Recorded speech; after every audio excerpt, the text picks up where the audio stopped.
In 1943, a locomotive rolled out of Baldwin's assembly shop in Philadelphia. It wasn't beautiful. It had cast steel wheels, grease-lubricated axle boxes, and a boiler designed to burn whatever fuel was available. The engineers who built it figured it would last maybe 5 years, 10 if the Army was lucky. That locomotive, and over 2,000 other locomotives just like it, would still be hauling freight half a century later. So what was it about these wartime machines that made them nearly impossible to kill? But the real answer isn't about durability alone. It is about why they were built the way they were in the first place, and what that reveals about the strange relationship between war and engineering, and the machines that outlive the people who made them. To understand why America's wartime locomotives refused to die, you have to go back to a problem that had nothing to do with railroads. By 1942, the Allied forces were fighting across multiple continents, and everywhere they went, they found the same obstacle: bombed-out rail lines, twisted bridges, torn-up track beds. The armies could win battles, but they could not move supplies without functioning railroads. And functioning railroads needed locomotives. The United States Army Transportation Corps turned to Major J.W. Marsh of the Railway Branch of the Corps of Engineers. His assignment from the War Department was simple on paper, but brutal in practice. Design a steam locomotive that 3 different American factories could build quickly, that could be shipped across the Atlantic in the hold of a transport vessel, that could run on damaged European track with tight curves and narrow tunnels, and that could burn coal, oil, or whatever else was available. Could any single machine actually do all of that? What Marsh delivered was the S-160, a 280 consolidation type that would become one of the most widely traveled locomotive classes in history. American railroad workers took one look at these stripped-down machines and gave them a nickname that stuck. They called them Gypsy Rose Lees, after the famous burlesque dancer, because the design had been stripped of everything non-essential. No fancy superheater arrangements, no elaborate valve gear, just the bare mechanical essentials needed to move heavy freight across wrecked rail lines. Alco, Baldwin, and Lima Locomotive Works split the production run. Between 1942 and 1946, they built 2,120 of these machines, and the fact that 3 competing factories could turn out interchangeable locomotives from the same set of blueprints was itself a wartime innovation. But what made the S-160 truly different from any locomotive that came before, it was in the details. The design borrowed from an older Baldwin blueprint dating back to World War I, but Marsh and his team updated it with cast steel frames, a higher-mounted boiler with a larger firebox producing 225 pounds of steam pressure, and independently sprung front driving axles. That last detail mattered more than anyone expected. By springing the front 2 axle sets separately from the rear pair, the S-160 could roll over track that would derail a more rigid locomotive. Damaged rail, temporary repairs, uneven ballast, tight radius curves through bombed-out tunnel approaches. The S-160 handled all of it. But here's what nobody expected. These rough, stripped-down machines were not just going to fight a war. They were about to become the backbone of an entire continent's recovery. The first 800 were shipped to Britain starting in 1942. They arrived in South Wales and were dispatched from the Great Western Railway's locomotive depot at WW2 Junction in Newport. The first 43 went to the London and Northeastern Railway's Doncaster Works for completion and testing. What happened next was supposed to be temporary. The British railways were short on motive power. Domestic locomotives had been damaged, maintenance had been deferred, and the demands of moving troops and military equipment were overwhelming the system. So the Army lent the S-160s to all 4 of Britain's railway companies under the pretense of running them in. However, what started as a temporary loan turned into something nobody had planned for. In reality, those American-built locomotives filled gaps across the entire British rail network. The London and Northeastern Railway alone deployed over 100 S-160s, concentrating them at 6 locomotive sheds.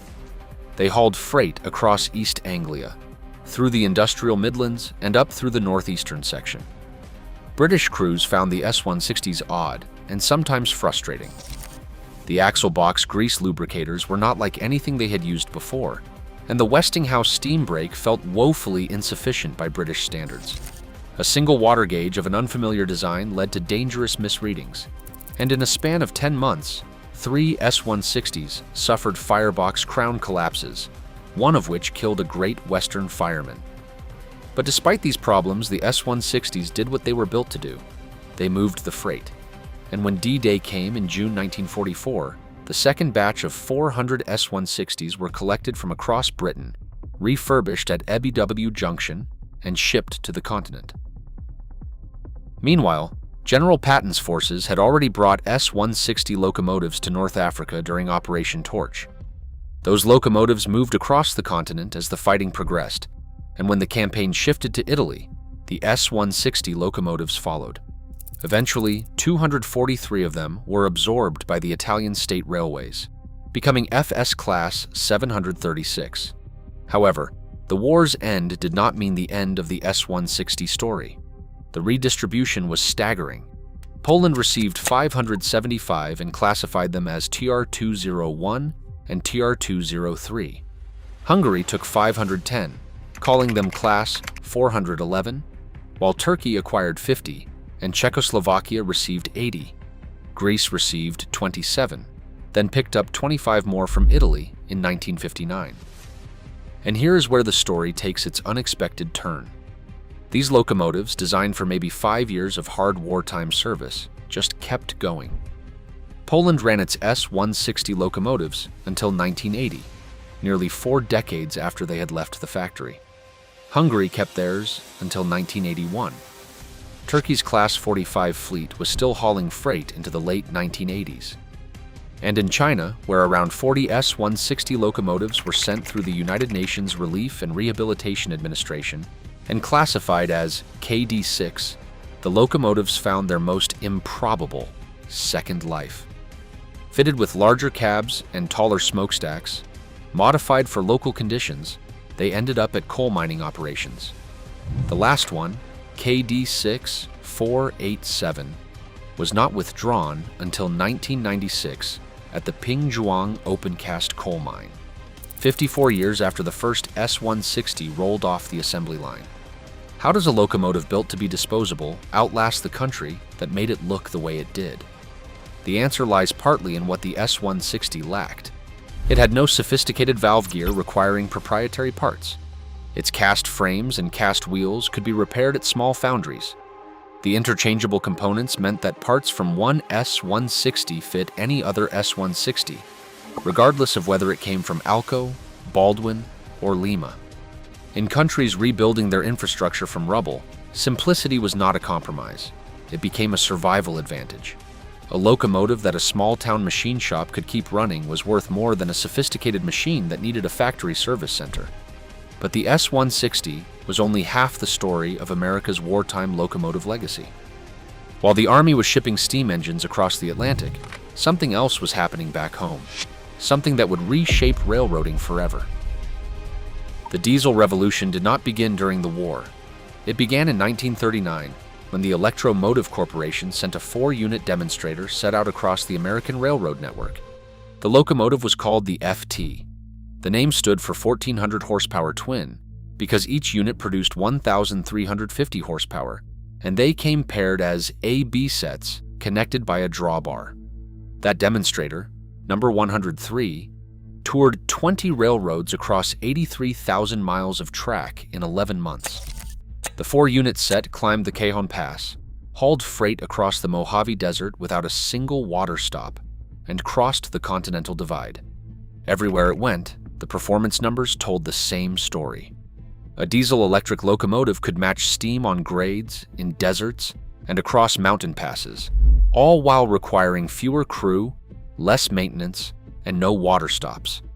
The Santa Fe was so impressed that it became the first railroad to place a production order. The FT it received in January 1941 was the first diesel-electric locomotive ever equipped with dynamic braking. Why does that matter? Because the war that followed would hand EMD a gift that no amount of marketing could have achieved. When America entered the war in December 1941, EMD had already booked orders for 57 4-unit FT sets. Then the War Production Board stepped in with Limitation Order L-97, and everything changed. The order restricted locomotive production to direct wartime needs. Traditional steam builders like Alco and Baldwin were told to keep building steam and switcher diesels, because those used proven technology and less critical materials. But EMD was a pure diesel builder. It didn't have a steam production line to fall back on. So the War Production Board allowed EMD to continue building FT road freight diesels, consistent with the Navy's need for their 567 diesel engines. This created an accidental monopoly in the diesel locomotive market. For nearly the entire war, EMD was the only company in America permitted to build mainline diesel freight locomotives. The Santa Fe Railway received the largest allocation because its desert routes made water for steam locomotives expensive and logistically difficult. By the time restrictions lifted in 1945, EMD had built 555 cab-equipped A units and 541 cableless B units. Their competitors emerged from the war years without a single mature road diesel design. The EMD 567 engine, the power plant that drove every FT, would become the foundation for a dynasty. It evolved through the F-Unit series, then powered the legendary GP7 and GP9 road switchers that replaced steam across North America. The Blomberg B truck, first developed for the FT, is still being manufactured for modern locomotives today. In a very real sense, the architecture of the wartime FT never actually went away. It just kept being refined. If you are finding this interesting, consider subscribing. We cover railroad history and engineering stories like this one every week. And yet, there was one railroad that looked at all of this and said no. The Norfolk and Western Railway was headquartered in Roanoke, Virginia, and it did something almost no other American railroad did. It built its own locomotives. The Roanoke shops employed thousands of craftsmen who designed, fabricated, and assembled steam power in-house, a practice so rare in America that the railroad earned the nickname the British Railway of America, because in-house locomotive construction was common in Britain, but almost unheard of on this side of the ocean. These were not just assembly workers following a blueprint from Baldwin or Alco. They were machinists and boilermakers and engineers who spent entire careers refining the same family of locomotive designs, generation after generation, until they had squeezed every possible advantage out of steam technology. And during the war years, they produced machines that challenged everything the diesel advocates believed. The Class J passenger locomotive, first built in 1941, was a streamlined 484 that could produce 5,100 horsepower at the drawbar and theoretically reach 110 miles per hour with a 15-car passenger train on flat track. The Class A 2664 was a freight hauler with roller bearings on every axle, including the side and main rods of the final 5 units. But the crown jewel of the Roanoke shops was the Y6B, the final evolution of the railroad's compound mallet freight locomotive. The Y6B entered production in 1948, 3 years after Baldwin built what many historians consider the last commercial steam locomotive in America. 30 of them rolled out of the East End shops between 1948 and 1952, each one a 2882 compound mallet that could exert 170,000 pounds of tractive effort and deliver 5,500 horsepower. No single-engine diesel of the era could match those numbers. And the Roanoke engineers had refined the maintenance process to the point where a Y6B could be serviced in about 90 minutes between runs, which was closer to diesel turnaround times than anything the steam world had seen before. In 1954, the Norfolk and Western ran a direct comparison test that would become legendary in railroading circles. An ABBA set of EMDF-7 diesels, 4 units producing a combined 6,000 horsepower, went head-to-head against Y6B number 2197 on the railroad's grueling coal trains over the Appalachian grades. The Y6B held its own. The railroad looked at the numbers, looked at its investment in steam infrastructure, and was not impressed enough with the diesels to place an immediate order. For the time being, Roanoke's own creations were good enough. So why did steam finally end on the Norfolk and Western? It wasn't because diesels were better on paper. It was because the entire support ecosystem for steam was disappearing. Parts suppliers were shutting down as the industry shrank, coal was losing its cost advantage over diesel fuel, and skilled boilermakers and machinists were retiring without anyone to replace them. The railroad could build a perfect steam locomotive, but it couldn't sustain an entire industry by itself. In 1955, the railroad reluctantly began ordering diesels, starting with GP9s from EMD and RS11s from ALCO. When Stuart Saunders became president in 1958, he accelerated the transition. On May 6, 1960, Y6B number 2190 departed for the final time from Williamson, West Virginia, and the Norfolk and Western became the last major Class I railroad in America to retire steam from revenue service. By then, some of those wartime Y6A and Y6B locomotives had been hauling coal for nearly 20 years without missing a step. But here's what makes this story more than just industrial history. A pattern is buried in all three of these stories, and it is worth pausing on. Consider what each of these machines was meant to be. The S-160 was built to be thrown away. EMD's FT was built to prove a concept. Norfolk and Western's Y6B was built to resist the future entirely. Yet all three lasted far beyond what their creators imagined. In some countries, S-160s ran for half a century. The FT's engine and truck design lived on for decades in its descendants, while the Roanoke-built wartime steam ran right to the end of the steam era and then, remarkably, came back. Class J number 611 was restored in 1982 and pulled mainline excursion trains across the Norfolk Southern system for over a decade. After a second restoration in 2015, it is still pulling trains today, more than 80 years after the first Class J left the Roanoke shops. Would any diesel locomotive from 1941 still be in operating condition without a complete rebuild? The S-160s have their own preservation story. At least 26 survived into the museum era, scattered across countries that once depended on them. 8 have been repatriated to British Heritage Railways, and several have been restored to full working order.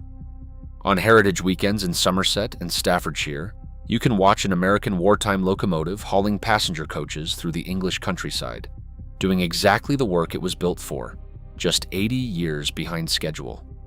But why did these particular machines survive when so many others didn't? What all these machines shared wasn't sophistication. It was ruggedness, born from constraint. Wartime conditions forced engineers to use simple, overbuilt components.